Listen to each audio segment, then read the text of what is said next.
राष्ट्रवादी काँग्रेसचे सर्वेसर्वा शरद पवार यांनी भारताने इस्रायलला पाठिंबा द्यायला नको होता, तर पॅलेस्टाईनलाच आजवर भारताने पाठिंबा दिलाय असा एक शोध लावला आणि याविषयीचं ज्ञानवाटप त्यांनी आपल्या पदाधिकाऱ्यांसमोर केलं.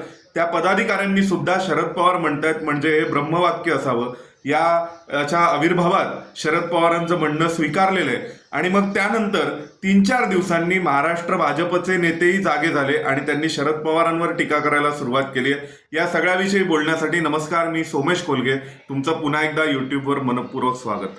मित्रांनो, इस्रायल आणि हमासमध्ये युद्ध सुरू आहे. गाझापट्टीवर इस्रायल हमासचे तळ उद्ध्वस्त करते आणि हे युद्ध काही थांबायचं नाव घेत नाहीये. सगळ्या जगाचं लक्ष या युद्धाकडे लागले. भारतातही अनेक लोक या युद्धाविषयी व्यक्त होत आहेत, युद्धाविषयी बोलतायत आणि सोशल मीडियावर याच युद्धाची चर्चा आहे.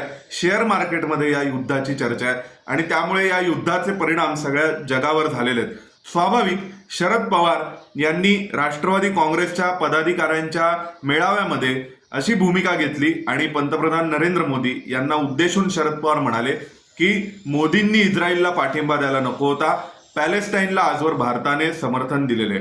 या सगळ्यातून शरद पवार कशा स्वरूपाचं एक ज्याला आपण म्हणू शरद पवार कशा स्वरूपाचं राजकारण करू इच्छित आहेत आणि या सगळ्याचे परिणाम हे शरद पवारांच्या आंतरराष्ट्रीय प्रतिमेवर काय होतील, शरद पवारांच्या वोट बँकवर काय होतील याचाही विचार करायला हवा.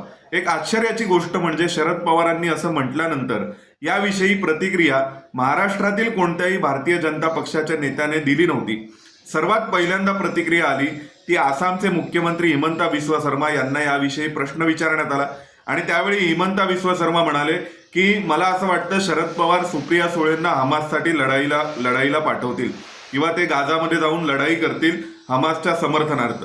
हिमंता बिस्वा शर्मा यांनी आपल्या नेहमीच्या स्टाईलने शरद पवारांना प्रत्युत्तर दिलं आणि त्यानंतर हा विषय ट्रेंड झाला आणि अचानक कालपासून भाजपचे नेते याविषयी बोलू लागलेत.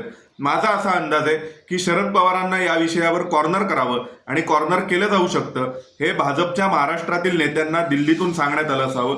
कारण 3 दिवस झाले तरी सुद्धा महाराष्ट्रातून याविषयी कोणतीच प्रतिक्रिया आलेली नव्हती आणि हे कमालीचे म्हणजे एकतर महाराष्ट्रातील भाजप नेत्यांनाच शरद पवारांचंच राजकारण फॉलो करायचंय किंवा त्यांच्या आयुष्यात शरद पवार बनण्याची महत्वाकांक्षा असावी किंवा मग शरद पवार जे म्हणतायत आणि हे म्हटल्यानंतर भारतीय नागरिकांच्या सेंटिमेंट्सच्या ते किती विरोधात आहे, भारतीय हिंदू मतदारांच्या ते किती विरोधात आहे आणि भारतीय हिंदू मतदार सध्या कोणाच्या बाजूने आहेत या सगळ्याविषयीची कल्पना ही भाजपला नाही आहे का महाराष्ट्राच्या, हा प्रश्न मला पडतो. कारण 3-4 दिवसांनी भाजपचे नेते अचानक येतात, ट्विट करतात. पण ठीक आहे, देर आहे दुरुस्त आहे, त्यांनी या विषयावर शरद पवारांना प्रश्न विचारायला सुरुवात केली आहे. पण आपण एक गोष्ट लक्षात घ्यायला हवी की शरद पवार जे राष्ट्रवादी काँग्रेसच्या कार्यकर्त्यांना सांगतात ते कितपत खरं आहे.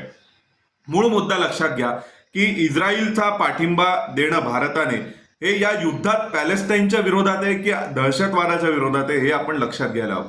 इस्रायलवर जो हल्ला झाला तो दहशतवादी हल्ला आहे आणि पंतप्रधान नरेंद्र मोदींनी आपल्या ट्विटमध्ये लिहिलं की इस्रायलवर झालेल्या या दहशतवादी हल्ल्याच्या क्षणी आम्ही इस्रायलच्या सोबत आहोत आणि India stands with Israel in solidarity असे शब्द पंतप्रधान नरेंद्र मोदींनी आपल्या ट्विटमध्ये वापरले होते आणि या हल्ल्याला त्यांनी दहशतवादी हल्ला म्हटलं. त्यानंतर मग मिनिस्ट्री ऑफ एक्सटर्नल अफेअर्सनी पॅलेस्टाईनच्या कॉजला समर्थन दिलंय आणि ते आजवर अनेकदा भारताने दिलंय, त्यामध्ये काही दुमत असण्याचं कारण नाहीये. पण हा पॅलेस्टाईन आणि पॅलेस्टाईनचा नकाशा नेमका कोणता याविषयीचे अरब मुस्लिमांमध्ये विविध मतप्रवाह आहेत. त्यात असंख्य संघटनांना कोणाचा पॅलेस्टाईन हा इथपासून ते कुठपर्यंत सुरू होतो कुठून कुठपर्यंत संपतो याचा पत्ता नाहीये आणि विशेषतः हमास या दहशतवादी संघटनेने तर त्यांच्या पॅलेस्टाईनच्या नकाशात इस्रायलसाठी जागाच ठेवलेली नाही. त्यामुळे मूळ मुद्दा आपण लक्षात घ्यायला हवा की पॅलेस्टाईनी कॉजचं समर्थन करताना किंवा पॅलेस्टाईनचं समर्थन करत असताना पॅलेस्टाईन नेमका किती आणि केवढा याविषयी एकमत हे अरब राष्ट्रांमध्ये किंवा पॅलेस्टाईनी लोकांमध्येही नाहीये. पॅलेस्टाईनसाठी लढणाऱ्या विविध संघटनांचे याविषयी वेगवेगळे दावेत. आता शरद पवार जे म्हणतात की भारताने कायम पॅलेस्टाईनच्या समर्थनार्थ भूमिका घेतली तर हे किती चुकीचे आपण लक्षात घ्यायला हवं.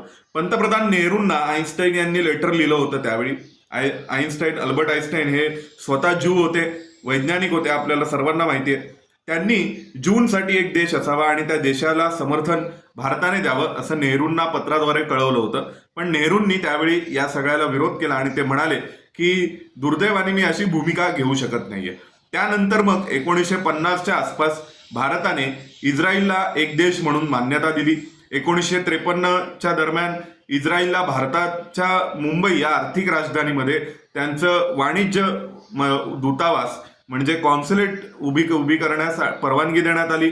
त्यानंतर मग भारताचे संबंध हे इस्रायल सोबत आणि पॅलेस्टाईन सोबत कायम आम्ही समान भूमिका घेऊ किंवा दोघांसोबत आम्ही समान दृष्टीने पाहू अशा स्वरूपाचे होते. जसं पूर्वी पश्चिमेतील कोणतेही नेते भारतात आले की ते भारतात आल्यानंतर जाता जाता पाकिस्तानला भेट देऊन जायचे, कारण भारत आणि पाकिस्तान त्यांच्या दृष्टीने एका समान पातळीवरचे आणि बॅलन्स करण्याच्या दोन गोष्टी होत्या इंटरनॅशनल डिप्लोमसीमधल्या.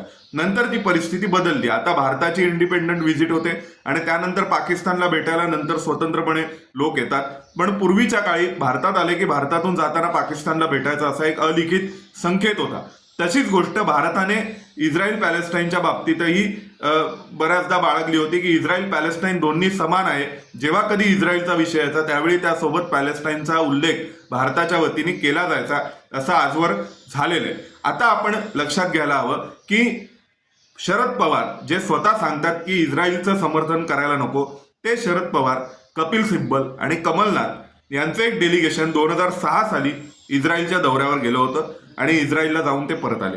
अशा स्वरूपाच्या भेटीगाठी या पहिल्यांदा 99 साली सुरू झाल्या, जेव्हा एरियल शेरॉन हे इस्रायलचे पंतप्रधान अटल बिहारी वाजपेयींच्या NDA सरकारच्या काळात भारतात आले आणि मग त्यानंतर या ज्या भेटीगाठी सुरू झाल्या त्यामध्ये दरम्यानच्या काळात गेलेल्या एका डेलिगेशनमध्ये शरद पवार सुद्धा सहभागी होते आणि इस्रायलमधील कृषी क्रांती किंवा शेती विषयक व्यवसायांमध्ये इस्रायलने जी प्रगती केली आहे त्या प्रगतीचा आढावा घेण्यासाठी, त्या प्रगतीचा अभ्यास करण्यासाठी इथून तिथे माणसं पाठवावीत, इस्रायलच्या कृषी तंत्रज्ञानाचा अभ्यास करावा असं शरद पवारांचे प्रयत्न अनेकदा करून झालेले आहेत आणि शरद पवार या प्रयत्नातही होते.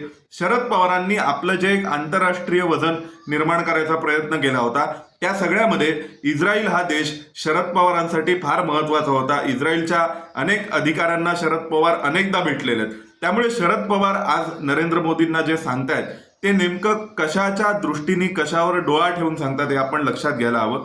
भारतातील मुस्लिम वोट बँक ही स्वाभाविक पॅलेस्टाईनच्या समर्थनात आहे आणि इस्रायलच्या विरोधात आहे असा एक पूर्वग्रह शरद पवारांचा असावा. आणि हे खरं आहे की जगभरातले मुस्लिम हे एका जगातल्या कुठल्याही कोपऱ्यात काही घडलेलं असलं मुस्लिमांच्या बाबतीत तरी सुद्धा जगभरातील मुस्लिमांची भावना त्या विषयात एकच असते आणि त्याच प्रकारे भारतीय मुस्लिमांना दुखावलं जाऊ नये म्हणून आजपर्यंत जे आंतरराष्ट्रीय डिप्लोमसी भारताने केली त्यामध्ये कायम इस्रायलला उघडपणे समर्थन देण्याची भूमिका भारताने कधीही घेतली नव्हती. 1971च्या युद्धात इस्रायलने भारताची मदत केली, पण 73 साली मात्र इस्रायलवर ज्यावेळी युद्धाचा प्रसंग ओढवला तेव्हा भारताने त्याचा पाठिंबा द्यायला नकार दिला आणि अशा स्वरूपाची ही भारताची भूमिका ही नरेंद्र मोदींच्या काळात एकदम निर्णायकपणे बदलली आणि नरेंद्र मोदी स्वतः इस्रायलला जाणारे पहिले पंतप्रधान ठरले भारताच्या वतीने इस्रायलला भेट देणारे. त्यामुळे भारताच्या दृष्टीने इस्रायल बाबतची भूमिका ही मुस्लिम वोट बँक एक महत्वाचा त्यातला फॅक्टर होता आणि आजवरचे घटनाक्रम पाहता पश्चिमेला जसं फॉलो करणं किंवा जी एक पॉप्युलर अशा स्वरूपाची या देशातील जगभरातील फॅशन असेल त्या फॅशनला फॉलो करणं हा एक भारतीय इंटरनॅशनल डिप्लोमसीला जडलेला वाईट रोग होता आणि त्याचा परिणाम म्हणून भारत इस्रायलचे संबंध प्रस्थापित होऊ शकले नव्हते. पण जे शरद पवार म्हणतात ते पूर्णपणे चुकीचे आहे की आपण कायम पॅलेस्टाईनला पाठिंबा दिला, तर असं नाहीये. भारताने इस्रायलच्या सोबत आपले संबंध प्रस्थापित केले, इस्रायलला मान्यता दिली आणि यानंतरही स्वतः शरद पवारही त्या सगळ्यामध्ये सहभागी होते. पण आता शरद पवार जे काही म्हणालेत त्याचा परिणाम हा शरद पवारांचे आणि इस्रायलचे वैयक्तिक संबंध बिघडण्यातही होऊ शकतो. तो शरद पवारांना युरोपातल्या देशांमधील इतर देशांमध्ये शरद पवारांची प्रतिमा खराब होण्यातही होऊ शकतो, कारण भारतातील विविध पत्रकारांच्या विविध विषयांवर भूमिका काय आहेत याबद्दलही जे आंतरराष्ट्रीय लोक अभ्यास करतात आणि इस्रायल सारखे देश तर या सगळ्या बाबतीत प्रचंड माहिती ठेवून असतात, त्यांना शरद पवारांच्या भूमिकेनेही फरक पडणार नाहीये. पण शरद पवारांना मात्र त्या सगळ्यांनी नक्की फरक पडू शकतो. अर्थात या सगळ्यातून शरद पवारांना मुस्लिम मतांचं राजकारण करण्यात कितपत यश येते ते आगामी निवडणुकीतच कळेल. तोपर्यंत तुम्हाला व्हिडिओ कसा वाटला ते सांगायला विसरू नका. आपण पुन्हा भेटू एका नव्या विषयासह. आणि व्हिडिओजना मिस न करण्यासाठी चॅनलला सबस्क्राईब करा. आवडला असेल तर मित्रपरिचितांना फॉरवर्ड करा. धन्यवाद.